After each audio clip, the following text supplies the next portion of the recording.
تو اب یہودی اس پہ جلا کرتے تھے کہ روحانی پیشوا تو ہم ہیں اور اقتدار تو ہمارے پاس رہا ہے. آج بھی تو اسرائیل، گریٹ اسرائیل کی محنت اسی لیے ہو رہی ہے نا کہ یہ تو ہمارا تھا بیت المقدس، مسلمانوں کے پاس کہاں سے آ گیا یہ، اور ہماری تو اتنی بڑی بڑی خلافتیں تھیں. آج بھی یہودی نقشے بناتے ہیں اتنے بڑے بڑے کہ ہم اتنے بڑے، یعنی گریٹ اسرائیل جسے کہتے ہیں وہ. تو اللہ نے قرآن میں جگہ جگہ ان کو بتایا ہے کہ تم پہ اللہ نے جتنی نوازشات کی ہیں، جتنا تمہیں نوازا گیا ہے، اتنا دنیا کی کسی قوم کو نہیں نوازا گیا، مگر تم اس کے اہل نہیں تھے. یہ عمل نے بتایا اور تم خود اس پہ گواہ. لہذا اب اگر بنی اسرائیل سے خلافت اور نبوت لے کے بنی اسماعیل کے حوالے کی جا رہی ہے تو تمہیں اس میں جیلسی کی ضرورت نہیں، حسد مت کرو، بلکہ ایمان لے کر آؤ اس پیغمبر پر تاکہ تمہارے گناہوں کی تلافی ہو جائے. تو چونکہ دنیا بھی دیکھتی تھی بنی اسرائیل کی طرف کہ یہ کیوں نبی پر ایمان نہیں لے کر آ رہے، یہ تو ہم سے زیادہ پڑھے لکھے لوگ ہیں. مشرکین یہ کہا کرتے تھے کہ یہ تو ہم سے زیادہ پڑھے لکھے لوگ ہیں، یہ تو پیغمبروں پر ایمان رکھنے والے لوگ ہیں، یہ کیوں نہیں ایمان لے کر آ رہے. تو یہودیوں کا نبی صلی اللہ علیہ وسلم پہ ایمان نہ لانا یہ دوسری قوموں کے لیے بھی رکاوٹ بن رہا تھا. تو اللہ نے اس لیے الگ سے بنی اسرائیل کو خطاب کیا کہ تم کیوں ایمان نہیں لے کر آتے، جبکہ تمہاری کتابوں میں بھی اس نبی صلی اللہ علیہ وسلم کا، نبی کا تذکرہ ملتا ہے.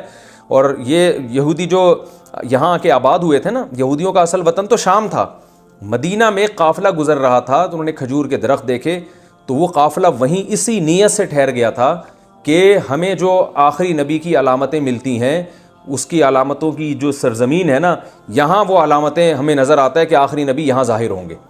تو بہت سے لوگ یہودیوں کے وہاں آ کے اسی نیت سے آباد ہو گئے تھے کہ ہم جب نبی ہجرت کر کے ادھر آئیں گے تو ہم ان پر ایمان لے کر آئیں گے. لیکن جب نبی صلی اللہ علیہ وسلم نے ہجرت کی تو ان کو حسد کی آگ نے پکڑ لیا کہ ہم کیوں ایک عربی کو کیوں مانے ہم، اور ہم تو پڑھے لکھے لوگ ہیں، امی کی ہم اقتدا کیوں کریں. جب موسیٰ نے اپنی قوم سے کہا ان اللہ یأمرکم ان تذبحوا بقرہ، کہ اللہ تمہیں حکم دیتا ہے تم گائے ذبح کرو. یہ واقعہ بڑا دلچسپ ہے. ہوا یہ تھا، پورا واقعہ یوں ہے کہ بنی اسرائیل میں ایک شخص نے کسی کے ہاں نکاح کا پیغام بھیجا تو لڑکی کے ابا نے انکار کر دیا. اس نے جناب اس کے والد کو قتل کر دیا. تو اللہ تعالیٰ نے کیا کیا، حکم دیا موسیٰ علیہ السلام کو ایک معجزے کے طور پر کہ میں ایک معجزہ بھی ظاہر کرنا چاہتا ہوں اور لوگوں کو یہ بھی پتہ چل جائے کہ میں مردوں کو زندہ کیسے کروں گا، یہ بھی پتہ چل جائے. تو بنی اسرائیل کو حکم دیا کہ گائے ذبح کرو.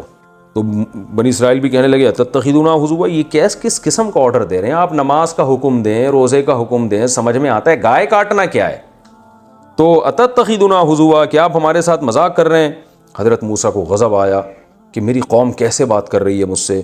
قال موسیٰ علیہ السلام نے فرمایا اعوذ باللہ ان اکون من الجاہلین. قرآن مجید میں بنی اسرائیل سے بہت زیادہ خطاب ہے، تو اس کے لیے بنی اسرائیل کا پس منظر سمجھنا بہت ضروری ہے. اس سے بہت ساری قرآن کی آیتیں، جب تک آپ وہ نہیں سمجھیں گے تو آپ کو وہ قرآن کی آیتیں سمجھ میں نہیں آئیں گی. بنی اسرائیل سے قرآن کیوں خطاب کرتا ہے؟ دیکھیے، اسرائیل عبرانی زبان کا لفظ ہے، عبداللہ یعنی اللہ کا بندہ، یہ ترجمہ بنتا ہے اسرائیل کا. اللہ تعالیٰ نے حضرت ابراہیم علیہ السلام جن کا تقریباً 3500 سال پہلے آج سے جن کا زمانہ ہے رسول اللہ صلی اللہ علیہ وسلم میں، اور حضرت ابراہیم علیہ السلام کے زمانے میں جو مورخین ہیں وہ کہتے ہیں تقریباً 2000 سال کا فرق ہے. تو رسول اللہ صلی اللہ علیہ وسلم کی بعثت سے 2000 سال پہلے شام کی سرزمین میں، شام میں یہ خوب ذہن میں رکھیے کہ شام میں آج کا شام صرف نہیں ہے، بلکہ فلسطین بھی شام میں داخل تھا، اور بھی بہت سارے ایریاز جو اب شام سے چھین لیے گئے ہیں وہ سارے شام میں داخل تھے. اس کی مثال ایسے ہے جیسے ہندوستان میں جب نبی صلی اللہ علیہ وسلم کے دور میں ہند کا یا ہندوستان کا ذکر کیا جاتا تھا تو اس میں پاکستان، بنگلہ دیش، برما، یہ سارے کنٹریز، سری لنکا، یہ سب اس میں داخل ہوتے تھے. تو احادیث میں شام کے متعلق جو باتیں آئی ہیں تو اس دور کا شام ہے. تو ابراہیم علیہ السلام بت پرستوں میں پیدا ہوئے، آپ کے والد کا نام تھا آزر. اللہ نے آپ کو بہت زیادہ آزمایا. سورہ بقرہ ہی میں ہے وَإِذِ ابْتَلَىٰ إِبْرَاهِيمَ رَبُّهُ بِكَلِمَاتٍ. اس وقت کو یاد کرو جب ابراہیم کو ان کے رب نے چند باتوں میں آزمایا. وہ بہت سخت آزمائش والی باتیں تھیں. تو اللہ تعالیٰ نے وہ آزمانے میں یہ بھی ہے کہ بچے کو ذبح کرنے کے لیے لٹایا جا رہا ہے، یہ تو بچے کی ولادت کے بعد ہے. اس سے پہلے بھی آزمائشیں ہوئی ہیں، اپنی زوجہ کو ایسی زمین میں چھوڑ کر جا رہے ہیں اللہ کے حکم سے جہاں قحط سے ہلاک ہونے کا خطرہ ہے، اور جو ہے آپ کے والد وہ بتوں کو بیچا کرتے تھے مگر آپ توحید کا نعرہ لگا رہے ہیں. آپ یہاں آ جائیں نا سامنے. تو ابراہیم علیہ الصلاۃ والسلام کو جب بہت زیادہ اللہ نے آزمایا تو اللہ تعالیٰ نے آپ کو جو دنیا میں ایک نعمت دی, اس نعمت کا قرآن نے ذکر کیا ہے سورہ بقرہ ہی میں. انشاءاللہ وہ آیتیں آگے آئیں گی. قال انی جاعلک للناس اماما, اے ابراہیم میں آپ کو لوگوں کے لیے امام بنا رہا ہوں. اور امام بنانے کی صورت کیا ہوگی؟ آپ کی اولاد میں نبوت جاری ہوگی, آپ کو اولاد بھی ملے گی اور اس میں پیغمبر بھی آئیں گے. تو ابراہیم علیہ السلام کو جب اللہ نے نعمتیں دیں تو 2 بیٹے دیے اس میں, ایک کا نام تھا اسحاق اور ایک کا نام تھا اسماعیل. یاد رکھیں یہ لیکچر آپ نے بہت غور سے سننا ہے, اس کو ذہن میں بٹھانا ہے, کیونکہ پیغمبروں کا سلسلہ سارا اسی طرح آپ کے سمجھ میں آئے گا. اور بنی اسرائیل کا کیا تصور ہے اور گریٹ اسرائیل جو آج یہودی جس کی بات کریں, یہ ساری چیزیں آپ کی سمجھ میں اس پس منظر میں جب آپ قرآن کی تلاوت کریں گے نا تو یہ سمجھ میں آئے گا آپ کے. تو ابراہیم علیہ السلام کے 2 بیٹے تھے, ایک کا نام اسحاق اور ایک کا نام اسماعیل. اسحاق حضرت سارہ علیہ السلام کی اولاد میں اور اسماعیل حضرت ہاجرہ علیہ السلام کی اولاد میں. اسحاق علیہ السلام ابراہیم علیہ السلام کا جو اصل وطن تھا فلسطین جسے آج کہا جاتا ہے, اس زمانے میں شام کی سرزمین کہا جاتا تھا, یہ ابراہیم علیہ السلام کا اصل وطن تھا. یہاں اسحاق علیہ السلام اور ان کی نسل چلی آگے. اور آپ حضرت ہاجرہ کو جو چھوڑ کر گئے وہاں جو جسے مکہ کہا جاتا ہے, بیت اللہ کہا جاتا ہے, وہاں اللہ کا گھر بنایا آپ نے, تو وہاں حضرت اسماعیل علیہ السلام تھے. ادھر اسحاق علیہ السلام کی اولاد میں یعقوب علیہ السلام پیدا ہوئے, جن کی بشارت اللہ ابراہیم علیہ السلام کو دے چکے تھے. وَمِن وَرَاءِ اسحاق یعقوب, کہ ابراہیم آپ کی اولاد میں اسحاق پیدا ہوں گے اور اسحاق کے بعد یعقوب, یعنی پوتے کی خوشخبری بھی اللہ نے پہلے ہی دے دی تھی اور دونوں کو پیغمبر بنانے کا اللہ نے پہلے بتا دیا تھا. یعقوب علیہ السلام جو تھے ان کا لقب ہے اسرائیل. آگے یعقوب علیہ السلام کی بہت زیادہ نسل پیدا ہوئی, جن میں 11 بیٹے آپ کے قرآن نے تذکرہ کیا ہے, اور جن میں 2 ایک ماں سے تھے اور باقی 9 دوسری والدہ سے تھے. یعقوب علیہ السلام کے 11 بیٹوں میں ایک کا نام یوسف جو حضرت یوسف علیہ السلام مشہور نبی, ایک کا نام بنیامین, اور باقی تو دوسری زوجہ تھے, ان میں سے ایک کا نام یہودا تھا. تو اب یعقوب علیہ السلام کے ان بیٹوں کی اولادیں آگے چلی ہیں. یہ کیسے ہوئی ہیں؟ فلسطین یہ جو ارض شام ہے یہاں پر قبلہ تھا, بیت المقدس تھا, تو یہاں ابراہیم علیہ السلام کے جو یعقوب علیہ السلام کے جو بیٹے تھے نا یوسف علیہ السلام, تو بھائیوں نے جیلسی میں یوسف علیہ السلام کو کنویں میں ڈال دیا, جو سورہ یوسف میں انشاءاللہ ہم پڑھیں گے. وہ ہوتے ہوتے کنویں سے بالآخر قافلہ آیا, ان کو اٹھا کے لے گیا, اور مصر اس وقت بڑا یعنی ایک ترقی یافتہ ملک سمجھا جاتا تھا, ایک مہذب ایک تہذیب تھی, ایک بہت زبردست اسٹیٹ تھی مصر میں. تو مصر کے بازاروں میں آپ فروخت ہوتے ہوتے بادشاہ کے محل میں پہنچ گئے. اور پھر وہ واقعہ قرآن نے بیان کیا, وہاں ترقی کرتے کرتے خوابوں کی تعبیر بتاتے تھے, قحط پڑا مصر میں تو ان کو حل بتایا, اور ان صفات کی بیس پہ آپ کو بالآخر مصر کا بادشاہ بنا دیا گیا. جب مصر کا بادشاہ آپ کو بنایا گیا تو یہ جو بنی اسرائیل تھے یہ سارے یعنی یعقوب علیہ السلام بھی وہاں چلے گئے, حضرت یوسف علیہ السلام کی والدہ بھی, لوگ کہتے ہیں وہ والدہ نہیں خالہ تھی, مگر اس کی کوئی دلیل نہیں ہے, وہ والدہ ہی تھی. یوسف علیہ السلام کے والد, والدہ اور باقی جتنے بہن بھائی ہیں, کہا جاتا ہے تقریباً یعقوب علیہ السلام کے 90 کے قریب افراد تھے اس وقت. خاندان بہت بڑا خاندان تھا. یہ تمام کا تمام موو کر گیا مصر, جو ارض شام کو چھوڑ کر کہاں چلا گیا؟ مصر. وہاں سہولتیں تھیں, وہاں بہت کچھ تھا, اور سب سے بڑی بات اپنے بیٹے کی حکومت ہے وہاں پر. تو پھر بنی اسرائیل کی نسل وہاں بہت تیزی سے بڑھی ہے. تو اس دوران بنی اسرائیل بڑھتے رہے, لیکن چونکہ ظاہر ہے یہ تھے اقلیت میں, اتنے تو نہیں تھے نا کہ مصر کی جو بت پرستوں کی آبادی یا جو مشرکین کی آبادی تھی اس کا تو مقابلہ نہیں کر سکتے تھے. تو وہی ہوا کہ چونکہ ان کے پاس ایک مذہب تھا, صحیح بات تھی, تو لوگ حسد کا شکار ہوتے ہوتے بالآخر ان کے ہاتھ سے حکومت چلی گئی, اور ان پر ظالم بادشاہ مسلط ہوتے رہے. ہر جگہ ایسے ہی ہوتا ہے کہ آپ جہاں بھی اہل اسلام کو دیکھتے ہیں تو اگر کوئی ان پہ غالب آئے تو وہ ظلم کرتا ہے, کیونکہ وہ چاہتا ہے کہ یہ مذہب ختم ہو. اس مذہب میں اٹریکشن ہوگی نا تو اسی کو ختم کرنے کی کوشش کریں گے. تو اس زمانے میں جو بھی مصر میں بادشاہ آیا کرتا تھا اس کا لقب فرعون ہوتا تھا. یعنی یہ نہیں کہ فرعون مخصوص بادشاہ کا نام ہے، مصر کے ہر بادشاہ کو کیا کہا جاتا تھا؟ فرعون۔ تو یہ والا جو فرعون ہے، یہ جس کو قرآن فرعون کہتا ہے، یہ وہ مخصوص بادشاہ ہے جو موسیٰ علیہ السلام کے مقابلے میں آیا۔ تو خیر بنی اسرائیل پہ پھر ظلم ہوتے رہے، اور یہ جو اس وقت کی سیکولر حکومتیں کہہ سکتے ہیں آپ، سیکولر تو نہیں بلکہ جو اپنی عبادت کرواتی تھیں، ان حکومتوں نے کو یہ ڈر تھا کہ بنی اسرائیل ہی ہیں جو ہمارے مقابلے میں آ کے کھڑے ہو سکیں، کیونکہ ایسا ایک نظریہ ہے، ایک دعوت ہے جو ہمیں غلط قرار دے سکتے ہیں۔ تو ان پہ انہوں نے ظلم ستم شروع کر دیے، یہاں تک کہ فرعون کو خواب آیا کہ بنی اسرائیل میں ایک بچہ پیدا ہو رہا ہے جو میری حکومت کا خاتمہ کر رہا ہے۔ تو یہ جو فرعون جس کا قرآن میں ذکر ہے، اس فرعون نے کیا کیا؟ پھر بنی اسرائیل پہ ظلم کرنا شروع کر دیے۔ قرآن نے جگہ جگہ بیان کیا، یہاں بھی آئے گا کہ بیٹوں کو قتل کر دیا کرتا تھا اور عورتوں کو غلام اور باندیاں بنا لیا کرتا تھا، نسل ختم کرنا شروع کی۔ اسی میں اللہ تعالیٰ نے موسیٰ علیہ السلام کو پیدا کیا، جس کا ہم واقعہ پڑھیں گے انشاءاللہ آگے۔ بڑا دلچسپ واقعہ ہے کہ موسیٰ کی ماں کے دل میں ہم نے ڈالا کہ بچے کو صندوق کے حوالے کر دیں، اور وہ صندوق دریا کی موجوں کے حوالے ہوا، اور بالآخر فرعون ہی کے دربار میں اللہ نے حضرت موسیٰ کو پال کے دکھایا۔ تو موسیٰ علیہ السلام کے ذریعے پھر فرعون کو اللہ نے تباہ و برباد کیا۔ بنی اسرائیل میں اتنی سکت نہیں تھی کہ فرعون سے لڑ سکتے تھے وہ، کیونکہ غلام تھے، مینورٹی میں تھے، اور تھے بھی محکوم۔ غلام سے مراد محکوم قوم تھے۔ تو اللہ نے اپنی قدرت سے ہی فرعون کو دریا میں غرق کر دیا۔ اب جب دریا میں غرق کیا، بنی اسرائیل نے حضرت موسیٰ کو بہت ستایا، اور وہ ان احسانات کو نہیں مانا انہوں نے تہ دل سے۔ کچھ لوگ تو تھے لیکن میجورٹی ایسے ہی تھی۔ تو پھر تورات ملی ان کو، اللہ کے حکام پر عمل کرنے کا حکم دیا۔ پھر موسیٰ علیہ السلام نے ان کو حکم دیا کہ اب جو تمہارا اصل وطن ہے نا، شام، جہاں یعقوب علیہ السلام تھے، وہاں پر، یعنی موسیٰ علیہ السلام بھی حضرت یعقوب علیہ السلام کی اولادی میں ہیں، کہ اب جو ہمارا اصل وطن ہے، اللہ کا حکم ہے، ہم وہاں قوم عمالقہ نے قبضہ کر لیا تھا، تو اب ہمیں حکم ہے کہ ہم جہاد کر کے اس قوم کو شکست دیں۔ بھائی اب یہ تو نہیں کہ سارے کام اللہ خود ہی کرے گا، فرعون کو تو اللہ نے تباہ کر دیا جو بڑا دشمن تھا، جو تمہارے بس میں نہیں تھا، اب تمہیں بھی کچھ کرنا پڑے گا۔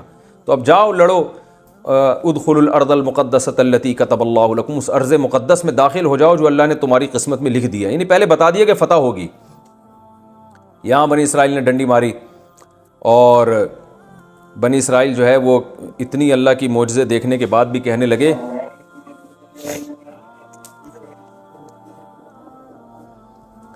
تو بنی اسرائیل کو جب موسیٰ علیہ السلام نے حکم دیا کہ اس سرزمین میں داخل ہو جاؤ جو اللہ نے تمہارے لیے تمہاری قسمت میں لکھ دی ہے، تو وہ آئیں بائیں شائیں کرنے لگے، وہ تو بڑے طاقتور لوگ ہیں، ہم نہیں جا سکتے ایسے۔ تو بہت موسیٰ علیہ السلام کو غضب آیا، اور موسیٰ علیہ السلام نے اللہ سے کہا کہ اللہ اب میری اس قوم سے علیحدگی کروا دے۔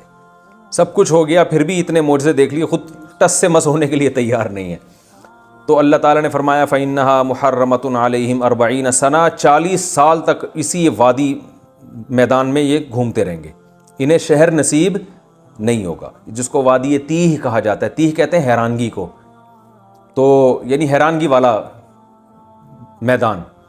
تو حضرت موسیٰ اور ہارون علیہ السلام بھی اسی میدان میں ان کے ساتھ رہے، پھر وہیں من و سلوہ کے واقعات آئیں گے، اترتے رہے۔ پھر بھی اللہ نے ان کو بہت ایسا نہیں رکھا جیسے جیل میں قیدیوں کو رکھا جاتا ہے، بلکہ 40 سال اسی میدان میں کھانا پینا بھی ملتا رہا، بادل بھی سایہ کرتا رہا ان کے اوپر۔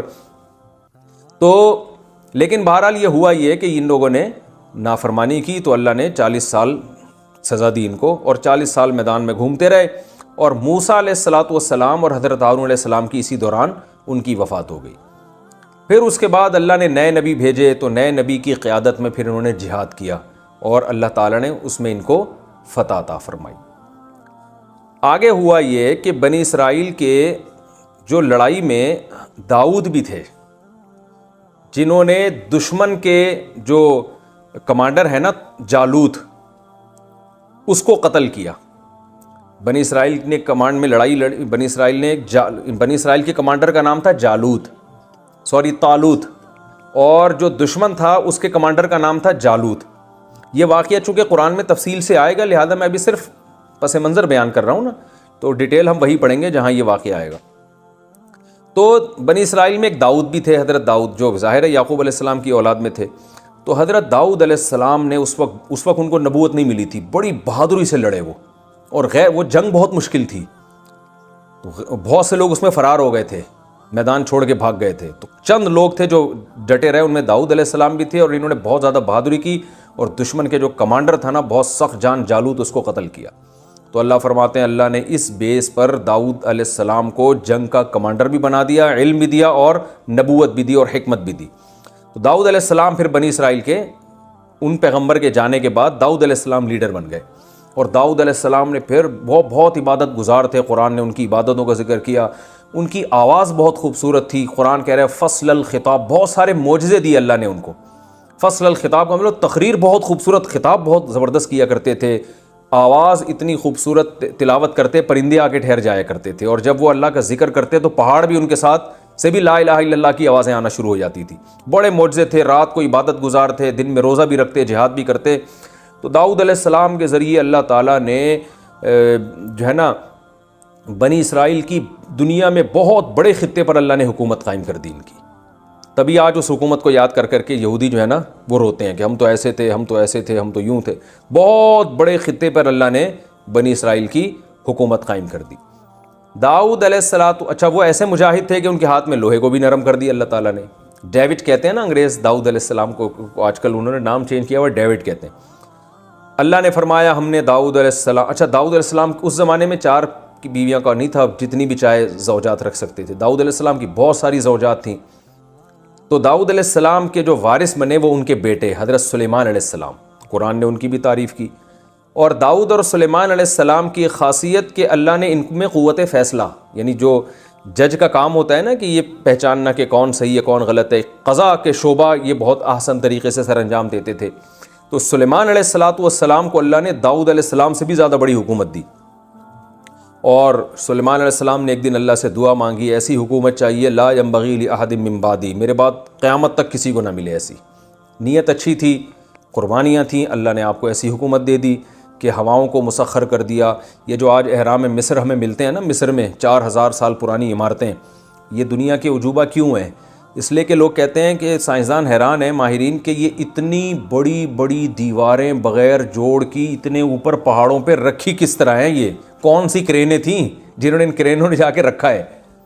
تو یہ عین ممکن ہے سلیمان علیہ السلام کے وہ تعمیراتی کام ہو جن کا قرآن نے ذکر کیا ہے, جو اسباب کی دنیا میں عام آدمی کے لیے ممکن نہیں. تو جنات کو مسخر کر دیا, بڑے عمارتیں بنائیں انہوں نے, بہت اس سے یعنی پرندوں تک کی بولیاں اللہ نے سکھا دی ان کو. تو داؤد سلیمان علیہ, تبھی گورے جو ہے نا, گوروں کی کتابوں میں کنگ سلیمان کر کے ملتا ہے, یعنی ان کا لقب بادشاہ بن گیا تھا. تو سلیمان علیہ السلام کے ذریعے حکومت قائم ہوئی. پھر سلیمان علیہ السلام کی اچانک ان کی بھی وفات ہوئی ہے, اور پھر بنی اسرائیل زوال کا شکار ہوئے. اللہ نے پے در پے ان میں بہت سارے پیغمبر بھیجے, کیونکہ اللہ قرآن میں کہتا ہے کہ ہم نے ان کو علم میں بھی دنیا پہ فضیلت دی تھی, چاہے وہ دین کا علم ہو یا دنیا کا. تو دنیا کے علم میں بھی لوگ ان کے محتاج, اور دین کے علم میں بھی لوگ ان کے محتاج, اور حکومت اور ریاست بھی ان کی تھی. ناقدری کرتے رہے اللہ تعالیٰ کی نعمتوں کی. پھر اللہ فرماتے ہم نے ان میں بہت کثرت سے پیغمبر بھیجے. اور بالآخر جو آل عمران تھے, حضرت عمران بھی بنی اسرائیل کے ایک بزرگ گزرے ہیں, ان کی اولاد میں اللہ نے پیغمبر بھیجے. اور انہوں نے منت مانی ان کی زوجہ نے کہ اللہ میرے پیٹ میں جو بچہ ہے اگر بچہ پیدا ہوا تو میں مسجد اقصیٰ کی خدمت کے لیے وقف کر دوں گی. تو وہ بیٹے کے بجائے بیٹی پیدا ہوگی, حضرت مریم. تو حضرت مریم کے خالو تھے زکریا علیہ السلام. زکریا علیہ السلام بھی بنی اسرائیل کے آخری نبیوں میں سے ایک نبی ہیں. زکریا علیہ السلام نے بڑھاپے میں اللہ سے اولاد مانگی, ان کو ملے یحییٰ علیہ السلام. تو یہ نسب آپ کو اس طرح سے یاد رہنا چاہیے کہ سب سے پہلے ابراہیم, پھر یعقوب علیہ السلام. اچھا ادھر جو مکہ میں اسماعیل علیہ السلام ہے, ابھی ہم ان کا تذکرہ نہیں کرتے. یہاں سے ابراہیم علیہ السلام کے بیٹے اسحاق علیہ السلام, یعقوب علیہ السلام کے بیٹے یوسف علیہ السلام, پھر ان کی اولاد انہی کے بھائیوں میں ایک یہودا بھی تھا.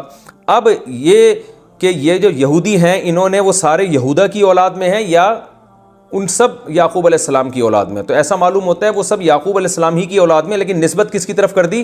ایک بیٹے کی طرف. قبیلہ ایک بیٹے سے بھی نام لے لیا جاتا ہے نا, تو یہ یہودا کی طرف نسبت کر کے ان کو یہودی کہا جاتا ہے. تو پھر ان میں پھر یوسف علیہ السلام کا زمانہ ہے, پھر یوسف علیہ السلام کے بعد مشہور پیغمبروں میں موسیٰ علیہ السلام کا زمانہ ہے, پھر موسیٰ علیہ السلام کے بعد داؤد علیہ السلام, پھر سلیمان علیہ السلام, پھر اس کے بعد آگے چل کے حضرت عمران جن کی نبوت کا قرآن نے تذکرہ نہیں کیا کہ وہ نبی تھے, ان کی پھر جو ہے نا ان کے خاندان میں حضرت زکریا علیہ السلام جو حضرت مریم کے خالو تھے، اور زکریا علیہ السلام کو اللہ نے بڑھاپے میں بیٹے دیے یحییٰ علیہ السلام. تو پتہ چلا زکریا علیہ السلام، یحییٰ علیہ السلام، حضرت مریم اور حضرت عیسیٰ، یہ چاروں ایک ہی دور کے ہیں. ٹھیک ہے نا. حضرت قرآن میں تو پوری صورت ہے آل عمران کے نام سے نا. تو حضرت عمران کا اللہ نے فضیلت بیان کی ہے کہ ہم نے آل عمران کو بڑی فضیلت دی تھی. بنی اسرائیل میں بھی آل عمران کو اللہ نے فضیلت دی. تو حضرت عمران جو تھے ان کی زوجہ نے منت مانی تھی کہ میں اپنے بچے کو بیت المقدس کی خدمت کے لیے وقف کروں گی، تو بیٹا کے بجائے کیا پیدا ہوا؟ بیٹی. تو حضرت مریم کے خالو کون تھے؟ حضرت زکریا. تو حضرت مریم کو بچپن سے پالا حضرت زکریا نے، کیونکہ حضرت مریم کی والدہ کا انتقال ہو گیا تھا. تو پھر خالہ نے کفالت کی. جب خالہ نے کفالت کی تو یہ یعنی جو سرپرستی میں آ گئے حضرت زکریا علیہ السلام کی، حضرت مریم. تو حضرت مریم کی بھی بڑی کرامتیں قرآن نے بیان کی ہیں، بہت عبادت گزار. پھر حضرت مریم کے بیٹے ہوئے حضرت عیسیٰ. تو بنی اسرائیل نے حضرت زکریا علیہ السلام کو بھی قتل کیا، یہودیوں نے اپنے پیغمبر کو، یعنی کافروں نے دوسروں نے نہیں مارا، انہی نے قتل کیا. اور قرآن نے اس کی وجہ بیان کی ہے، جب بھی کوئی پیغمبر ایسی تعلیمات لے کر آتے جو ان کی خواہشات کے خلاف ہوتی ہیں تو یا تو اس پیغمبر کا انکار کرتے یا اس کو قتل کر دیتے تھے. یہ چاہتے تھے ہمیں ہماری خواہشات کے مطابق دین چاہیے. تو زکریا علیہ السلام کو قتل کیا، یحییٰ علیہ السلام کو بھی قتل کیا گیا، اور حضرت عیسیٰ علیہ السلام کو بھی اپنے خیال کے مطابق قتل کیا. لیکن قرآن کہتا ہے کہ کیونکہ حضرت عیسیٰ بنی اسرائیل کے آخری پیغمبر ہیں تو اللہ تعالیٰ نے حضرت عیسیٰ علیہ السلام کو آسمانوں پہ اٹھا لیا، اور قرب قیامت میں وہ یہودیوں سے انتقام لیں گے. یعنی اللہ نے کہا کہ اب یہ سلسلہ جو ہے یہاں حضرت عیسیٰ علیہ السلام کو میں محفوظ رکھوں گا، قرب قیامت میں نازل ہو کر نبی صلی اللہ علیہ وسلم کے دین کی گواہی دیں گے. ادھر دوسری طرف جب حضرت یعنی یہودیوں کی بدماشیاں بہت بڑھ گئیں، پیغمبروں کی ناقدری، تو اللہ تعالیٰ نے یہ روحانی سلسلہ جو حضرت ابراہیم کی ایک اولاد سے چلا آ رہا تھا، اسحاق، وہاں سے بند کر کے کہاں سے شروع کیا؟ حضرت اسماعیل. حضرت اسماعیل کی اولاد میں کوئی نبی نہیں گزرا. 2000 سال کے بعد جو ان کی اولاد میں اللہ نے سید الانبیاء محمد ابن عبداللہ صلی اللہ علیہ وسلم کو پیدا کیا، اور یہودیوں سے جو روحانی ان کی جو ایک اقتدار تھا وہ چھین کر کس کے حوالے کر دیا؟ بنی اسماعیل کے حوالے. تو بنی اسرائیل کے بجائے یہ کہاں ٹرانسفر ہو گیا؟ بنی اسماعیل.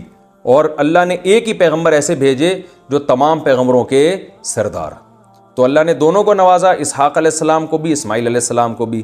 اسحاق علیہ السلام کو کوانٹٹی کے اعتبار سے نوازا گیا کہ ان کی اولاد میں زیادہ پیغمبر پیدا ہوئے، اور اسماعیل علیہ السلام کو کوالٹی کے اعتبار سے نوازا گیا کہ ایک ہی پیغمبر ہے مگر وہ تمام پیغمبروں کے سردار ہیں. تو اب یہودی اس پہ جلا کرتے تھے کہ روحانی پیشوا تو ہم ہیں اور اقتدار تو ہمارے پاس رہا ہے. آج بھی تو اسرائیل، گریٹ اسرائیل کی محنت اس لیے ہو رہی ہے نا کہ یہ تو ہمارا تھا بیت المقدس، مسلمانوں کے پاس کہاں سے آ گیا یہ؟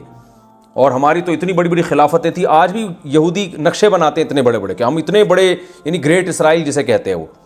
تو اللہ نے قرآن میں جگہ جگہ ان کو بتایا ہے کہ تم پہ اللہ نے جتنی نوازشات کی ہیں، جتنا تمہیں نوازا گیا ہے، اتنا دنیا کی کسی قوم کو نہیں نوازا گیا، مگر تم اس کے اہل نہیں تھے. یہ عمل نے بتایا اور تم خود اس پہ گواہ. لہذا اب اگر بنی اسرائیل سے خلافت اور نبوت لے کے بنی اسماعیل کے حوالے کی جا رہی ہے تو تمہیں اس میں جیلسی کی ضرورت نہیں. حسد مت کرو، بلکہ ایمان لے کر آؤ اس پیغمبر پر تاکہ تمہارے گناہوں کی تلافی ہو جائے. تو چونکہ دنیا بھی دیکھتی تھی بنی اسرائیل کی طرف کہ یہ کیوں نبی پر ایمان نہیں لے کر آ رہے، یہ تو ہم سے زیادہ پڑھے لکھے لوگ ہیں. مشرکین یہ کہا کرتے تھے کہ یہ تو ہم سے زیادہ پڑھے لکھے لوگ ہیں، یہ تو پیغمبروں پر ایمان رکھنے والے لوگ ہیں، یہ کیوں نہیں ایمان لے کر آ رہے. تو یہودیوں کا نبی صلی اللہ علیہ وسلم پہ ایمان نہ لانا یہ دوسری قوموں کے لیے بھی رکاوٹ بن رہا تھا. تو اللہ نے اس لیے الگ سے ہی بنی اسرائیل کو خطاب کیا کہ تم کیوں ایمان نہیں لے کر آتے، جبکہ تمہاری کتابوں میں بھی اس نبی صلی اللہ علیہ وسلم کا، نبی کا تذکرہ ملتا ہے. اور یہ یہودی جو یہاں آ کے آباد ہوئے تھے نا، یہودیوں کا اصل وطن تو شام تھا. مدینہ میں ایک قافلہ گزر رہا تھا تو انہوں نے کھجور کے درخت دیکھے، تو وہ قافلہ وہیں اسی نیت سے ٹھہر گیا تھا کہ ہمیں جو آخری نبی کی علامتیں ملتی ہیں، اس کی علامتوں کی جو سرزمین ہے نا، یہاں وہ علامتیں ہمیں نظر آتا ہے کہ آخری نبی یہاں ظاہر ہوں گے. تو بہت سے لوگ یہودیوں کے وہاں آ کے اسی نیت سے آباد ہو گئے تھے کہ ہم جب نبی ہجرت کر کے ادھر آئیں گے تو ہم ان پر ایمان لے کر آئیں گے. لیکن جب نبی صلی اللہ علیہ وسلم نے ہجرت کی تو ان کو حسد کی آگ نے پکڑ لیا کہ ہم کیوں ایک عربی کو کیوں مانیں ہم، اور ہم تو پڑھے لکھے لوگ ہیں، امی کی ہم اقتدا کیوں کریں. تو یہ تھوڑا سا پس منظر تھا تاکہ آگے آیتوں کو سمجھنے میں اس کی آپ کو جو ہے مدد ملے.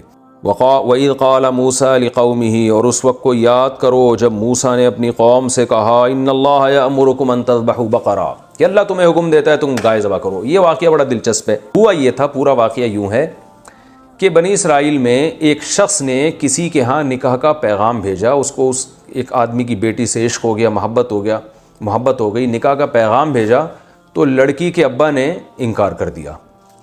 جب انکار کیا تو اس نے غیرت تو نہیں کہنی چاہیے، بے غیرتی کہنی چاہیے اس نے جناب اس کے والد کو قتل کر دیا، اور یہ چپکے سے قتل کیا۔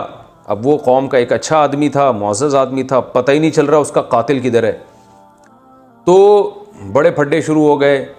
تو اللہ تعالیٰ نے کیا کیا، حکم دیا موسیٰ علیہ السلام کو ایک معجزے کے طور پر کہ میں ایک معجزہ بھی ظاہر کرنا چاہتا ہوں، اور لوگوں کو یہ بھی پتہ چل جائے کہ میں مردوں کو زندہ کیسے کروں گا، یہ بھی پتہ چل جائے۔ تو بنی اسرائیل کو حکم دیا کہ گائے ذبح کرو، اور گائے جب ذبح ہوگی تو اس گائے کے اس ایک حصے کو نا، گوشت کا ایک ٹکڑا اٹھا کے جو مقتول ہے، جس کا قتل ہوا ہے، اس کو مارا جائے گا۔ تو اللہ اپنی قدرت سے اس مقتول کو زندہ کر دے گا، اور مقتول خود اٹھ کے قاتل کا نام بتائے گا۔ تو یہ ایک بڑا، یعنی ظاہر ہے موسیٰ علیہ السلام کا ایک معجزہ ظاہر کرنا تھا، اور اس میں بڑا مقصد یہ بھی تھا کہ اللہ بنی اسرائیل کو کھلی آنکھوں یہ دکھانا چاہتے تھے کہ دیکھو میں مردوں کو زندہ کر سکتا ہوں، ورنہ گائے کا گوشت مردے پہ لگاؤ تو اس میں کیا اس میں کون سا کوئی سائنٹیفک کوئی لاجیکل بات ہے کہ جس سے مردہ زندہ ہو، کوئی اس کی سائنٹیفک لاجک تو نہیں ہے، اللہ اپنی قدرت سے کرے گا۔ اور گائے یہ کرنے کی ضرورت کیا تھی کہ گائے ذبح کرو اور گائے کا گوشت قاتل کے لگاؤ؟ اس کی حکمت بعض علماء نے یہ بیان کی ہے کہ عین ممکن ہے کہ اس زمانے میں گائے کی پرستش ہوتی ہو، اور اس کے دو قرائن ہیں، ان علماء کی بات کے مضبوط ہونے کی دو یعنی قرائن ہیں جن سے پتہ چلتا ہے کہ یہ بات بڑی جاندار ہے۔ نمبر ایک، آج بھی ہم دیکھتے ہیں کہ ہندو گائے کی عبادت کرتے ہیں، تو اس سے ہمیں پتہ چلتا ہے کہ قوم ایک ایسی گزری ہے ماضی میں جو گائے کو معبود سمجھا کرتے تھے، اور یہ اسی کے اثرات ہیں ہندوؤں میں جو گائے کی پرستش ہو رہی ہے۔ اور اس کی تائید اس واقعے سے بھی ہوتی ہے کہ موسیٰ علیہ السلام جب تورات لینے کے لیے کوہ طور پہ گئے ہیں تو پیچھے بنی اسرائیل نے گائے کا بچھڑا بنا کے سونے کا اس کی پوجا کرنا شروع کر دی، حالانکہ جو مشرک ہوتے ہیں وہ بتوں کی پوجا کرتے ہیں، گائے کی عام طور پہ نہیں کرتے۔ تو اس سے بھی پتہ چلتا ہے کہ فرعون کے دور میں گائے کی پوجا پاٹ کا کوئی نظام رہا ہوگا۔ تو اللہ تعالیٰ کا عین ممکن ہے کہ یہ حکمت ہو اس میں کہ یہ چونکہ ایسی قوم میں رہے ہیں جہاں گائے کو مقدس سمجھا جاتا ہے، تو ان کے دل میں توحید کو راسخ کرنے کے لیے ان سے گائے ذبح کروائی جائے، کیونکہ عملی طور پر تو یہ ایک خدا کے قائل ہو گئے ہیں کہ ایک اللہ ہے، ہم اللہ کے سوا کسی کو نہیں مانتے۔ لیکن آپ خود سوچیں نا، جب جیسے کوئی ہندو ہمیشہ گائے کی عبادت کرتا رہا ہو، اب اگر وہ اسلام قبول بھی کرے گا تو اس کے لاشعور میں گائے کا کچھ نہ کچھ تقدس بیٹھ جائے گا، اور اب اس سے آپ بکری ذبح کرنے کا کہیں کر دے گا اور اس سے آپ کہیں کہ اونٹ نہر کرو کر دے گا، لیکن جب گائے پہ چھری پھیرنے کی بات آئے گی تو سوچیں کہ ساری زندگی جس کی عبادت کی ہو تو چھری پھیرتے ہوئے تھوڑا سا وہ ڈرے گا، ایک لاشعور میں ہوتا ہے انسان کے۔ تو اللہ تعالیٰ نے عین ممکن ہے، میں عین ممکن اس لیے کہہ رہا ہوں کہ یہ کوئی اس بارے میں صحیح حدیث موجود نہیں ہے ہمارے پاس، لیکن علماء کا قول ہے جس کی تائید ہوتی ہے ان چیزوں سے جو میں آپ کے سامنے پیش کر رہا ہوں۔ تو عین ممکن ہے کہ اللہ تعالیٰ نے ان کے دلوں سے گائے کی جو معبود ہونے کا تصور ہے اس کو بالکل کھرچ کے نکالنے کے لیے کہ بھئی گائے بالکل ایسے ہی ایک جانور ہے جیسے بکری ہے، جیسے دمبا ہے، جب چاہتے ہو کاٹ کے کھا جاتے ہو، تو یہ بھی ایک ایسا جانور ہے، دودھ لو، جب دودھ دینا ختم کر دے کاٹ کے کھا جاؤ اس کو۔ ویسے کسی کو اپنی گائے سے محبت ہو جائے تو ایک الگ بات ہے، وہ اس میں نہ کاٹ کے کھائے۔ ویسے جب ہم جانور پالتے ہیں محبت ہو جاتی ہے تو وہ تو بلی سے بھی ہو سکتی ہے، کتے سے بھی ہو جاتی ہے لوگوں کو، اور بکری سے بھی ہو جاتی ہے، اس میں گائے کی تو کوئی خاصیت نہیں ہے نا، تو وہ ایک الگ بات ہے۔ لیکن نارملی گائے کو مقدس سمجھ کے نہ کاٹنا یہ اسلام کی تعلیمات کے بالکل خلافی ہے، اس میں شرک کا شائبہ ہے۔ تو اس لیے بنی اسرائیل سے حکم دیا گیا گائے کاٹو، گائے جب کاٹو گے تو ان کے دل میں گائے کا تقدس نکلے گا، تو عین ممکن ہے۔ تو اب یہاں سے یہ بات شروع ہو رہی ہے، اللہ نے فرمایا وَإِذْ قَالَ مُوسَىٰ لِقَوْمِهِ، اس وقت کو یاد کرو جب موسیٰ نے اپنی قوم سے کہا کہ اللہ تمہیں حکم دیتے ہیں کہ تم ایک گائے ذبح کرو۔ تو اب ایک دم نا، چونکہ شرک سے مانوس ہو چکے تھے، گائے کو بچھڑا بنا کے عبادت بھی کر چکے تھے، اور فرعونیوں میں بھی ایسے گائے کی عبادت کرنے والے لوگ ہوں گے، ان کے ساتھ رہ کے کچھ نہ کچھ تقدس آ گیا تھا گائے کا. تو ایک دم ان کو دماغ میں خیال آیا اور کہنے لگے اے موسیٰ اتتخذنا ہزوا، کہ آپ ہمارے ساتھ مزاح کر رہے ہیں، کیسی عجیب عجیب باتوں کا آپ ہمیں آرڈر دے رہے ہیں. حالانکہ جو پیغمبر کو مانتا ہے وہ پیغمبر کے حکم کے آگے چونو چرا نہیں کرتا. یہ بالکل اس سے ہمیں یہ بھی پتہ چلتا ہے. دیکھیں اللہ نے ہمیں بھی بقرعید کے دن گائے بکرے کاٹنے کا حکم دیا، تو صحابہ کرام کو جب رسول اللہ صلی اللہ علیہ وسلم نے بقرعید کے دن جانور کاٹنے کا حکم دیا، انہوں نے یہ لفظ نہیں کہا کہ یا رسول اللہ کیسی بات کا حکم دے رہے ہیں آپ، بلکہ فوراً بڑھ چڑھ کے انہوں نے قربانی کرنا شروع کر دی. تو یہ فرق تھا صحابہ میں اور بنی اسرائیل میں. تو بنی اسرائیل بھی کہنے لگے اتتخذونا ہزوا، یہ کس قسم کا آرڈر دے رہے ہیں آپ؟ نماز کا حکم دیں، روزے کا حکم دیں، سمجھ میں آتا ہے، گائے کاٹنا کیا ہے؟ تو اتتخذونا ہزوا، کہ آپ ہمارے ساتھ مذاق کر رہے ہیں. حضرت موسیٰ کو غضب آیا کہ میری قوم کیسے بات کر رہی ہے مجھ سے. قال موسیٰ علیہ السلام نے فرمایا اعوذ باللہ ان اکون من الجاہلین، میں اللہ کی پناہ مانگتا ہوں اس چیز سے کہ میں جہالت والی بات کروں. میں پیغمبر ہو کے تمہیں آرڈر دے رہا ہوں اور اس میں سنجیدہ نہ ہوں، یہ کیسے ہو سکتا ہے؟ اب بنی اسرائیل کو یقین آ گیا بھائی یہ تو واقعی آرڈر ہے. قالوا، تو بنی اسرائیل کہنے لگے، اب لیت و لعل سے کام لینے لگے. جب انسان نے کسی حکم کو پورا نہیں کرنا ہوتا نا تو وہ 100 سوالات آگے شروع کر دیتا ہے. وہ سوالات شروع کر دیے کیونکہ تکلیف ہو رہی تھی گائے کاٹتے ہوئے. تو کہنے لگے ادعو لنا ربک، اپنے رب سے پوچھئے، یبین لنا، ہمیں بتائے، ما ہیا، کون سی گائے بھائی؟ گایوں کی تو درجنوں قسمیں ہیں. حالانکہ عقل مندی کا تقاضا یہ تھا، حدیث میں آتا ہے اگر بنی اسرائیل اتنے سوالات نہ پوچھتے نا تو جو گائے کاٹ دیتے اللہ قبول کر لیتا، جو مل جاتی کاٹ دیتے. خود پوچھ کے اپنے اوپر پابندیاں. ما ہی، کیڑی گائے؟ قال انہ یقول انہا بقرۃ، جب آپ پابندیاں لگوائیں گے تو پھر اللہ بھی لگائے گا پابندی آپ کے اوپر. تبھی قرآن میں آتا ہے نا دوسرے مقام پہ، لا تسألوا عن اشیاء ان تبد لکم تسؤکم، اے ایمان والو ایسے سوالات مت پوچھا کرو کہ اگر ان کا تمہیں جواب مل جائے تو تم اور پریشان ہو جاؤ. تو جتنا اللہ نے مبہم جو چیز رکھی ہے نا اس کو مبہم ہی رہنے دو. وہ بنی اسرائیل نے کہا ما ہی، کیڑی گائے؟ قال انہ یقول انہا بقرۃ لا فارض ولا بکر، وہ نہ تو معمر گائے ہو نہ بالکل بچی ہو، درمیانی ایج کی گائے ہونی چاہیے، بالکل درمیان میں. ففعلوا ما تؤمرون، اور پھر حضرت موسیٰ نے ان سے کہہ دیا اب جو تمہیں حکم دیا جا رہا ہے کر گزرو، مزید سوالات نہ پوچھو، بس درمیانی عمر کی گائے کاٹ دو. نہیں جی، ان کو بھی کوئی تکلیف تھی. قال ادع لنا ربک، اللہ سے پوچھئے، یبین لنا، ہمیں بتائے وہ، ما لونہا، کلر کیسا ہونا چاہیے؟ گائے تو کالی بھی ہوتی ہے، سفید بھی ہوتی ہے، لال بھی ہوتی ہے، کلر ذرا ڈیفائن ہو جائے تو ذرا ہمیں ذرا تسلی ہو جائے گی. قال انہو، حضرت موسیٰ نے فرمایا، دیکھیں اللہ یہ بھی کہہ سکتے تھے جو چاہے کلر، لیکن اللہ نے بھی ان کو سزا دی کہ جب پوچھ رہے ہو تو پھر یہ والا کلر ہونا چاہیے. انہو یقول انہا، بے شک اللہ تعالیٰ فرماتے ہیں کہ وہ ایسی گائے ہو، بقرۃ صفرا، زرد رنگ کی گائے ہو، فاقع لونہا، چمکتا ہوا زرد رنگ، تسر الناظرین، دیکھنے والوں کو خوش کر دے. اب لاؤ ایسی گائے. لیکن ابھی بھی ان کو تسلی نہیں ہوئی تھی تو کہنے لگے ادعو لنا ربک یبین لنا ما ہی، اللہ سے پوچھیں کیڑی گائے. ابھی بھی سمجھ میں نہیں آ رہی، زرد رنگ کی تو بہت ساری گائے ہوتی ہیں. ان البقرہ تشابہ علینا، گائے کے معاملے میں ہم ابھی بھی کنفیوز ہیں، گائے ہم پر مشتبہ ہو گئی ہے. لیکن ایک جملہ ان کی زبان سے اس دفعہ اچھا نکل گیا کہ وَإِنَّا إِن شَاءَ اللَّهُ، اگر اللہ نے چاہا، یعنی انشاءاللہ لَمُهْتَدُونَ، اللہ نے چاہا تو اب ہمیں پتہ چل جائے گا. حدیث میں آتا ہے یہ انشاءاللہ کہنے کی برکت تھی کہ اگلے سوال کے جواب ملنے پر انہوں نے گائے ذبح کر دی. اگر انشاءاللہ نہ کہتے نا تو ان پر اللہ کا عذاب آتا، کیونکہ اگلے سوال کا جواب بھی ان کو ملتا، اس کے بعد بھی یہ نہ کرتے، پھر وہ اور سوال پوچھتے تو اللہ کا عذاب آ جاتا کہ تم نے کرنا نہیں ہے، حجت بازی کرنی ہے بس تم نے. تو اس لیے انہوں نے اس دفعہ کہہ دیا انشاءاللہ. انہوں ڈر رہے تھے نا حضرت موسیٰ علیہ السلام کو تھپڑ نہ لگا دیں، جیسے وہ قبطی کو تھپڑ مارا تھا، وہ مر گیا تھا، تو جو پوچھنے گیا ہوگا قوم کی طرف سے حضرت موسیٰ علیہ السلام سے، اس کو بھی تو ڈر لگ رہا ہوگا کہ اب تیسرے سوال پہ کہیں حضرت موسیٰ کا چانٹا نہ آ جائے. تو اس لیے اس نے کہا اے موسیٰ آپ بس اب ایک بات رہ گئی ہے، وہ بتا دیں، اور انشاءاللہ اب ہمیں پتہ چل جائے گا کون سی گائے، یعنی اللہ نے چاہا تو مزید سوال پوچھنے کی نوبت نہیں آئے گی. قال انہو، حضرت موسیٰ نے فرمایا کہ اللہ تعالیٰ فرماتے ہیں انہا بقرۃ لا ذلول، ایسی گائے نہیں جو مسخر ہو، یعنی ہل چلاتی ہو، تثیر الارض، جو زمین میں ہل جوتتی ہو، کیونکہ وہ اس گائے کا تو بیڑا غرق ہو چکا ہوتا ہے نا، جو بیچاری گائے دیکھیں نا جو ہلوں میں ہوتی ہیں ایسی ہڈیوں کا انچر پنچر ڈھیلا ہو چکا ہوتا ہے ان کا. ولا تسقی الحرث، اور نہ وہ کھیتیوں کو پانی پلاتی ہو، کیونکہ اس پہ لاد کے ڈول جب رکھے جاتے تھے ویٹ لفٹنگ کا کام اس سے لیا جاتا تھا، تو وہ بھی ظاہر ہے اس کا بھی انچر پنچر ڈھیلا ہو جاتا تھا. تو ایسی گائے نہیں ہونی چاہیے، گھر کی پلی ہوئی.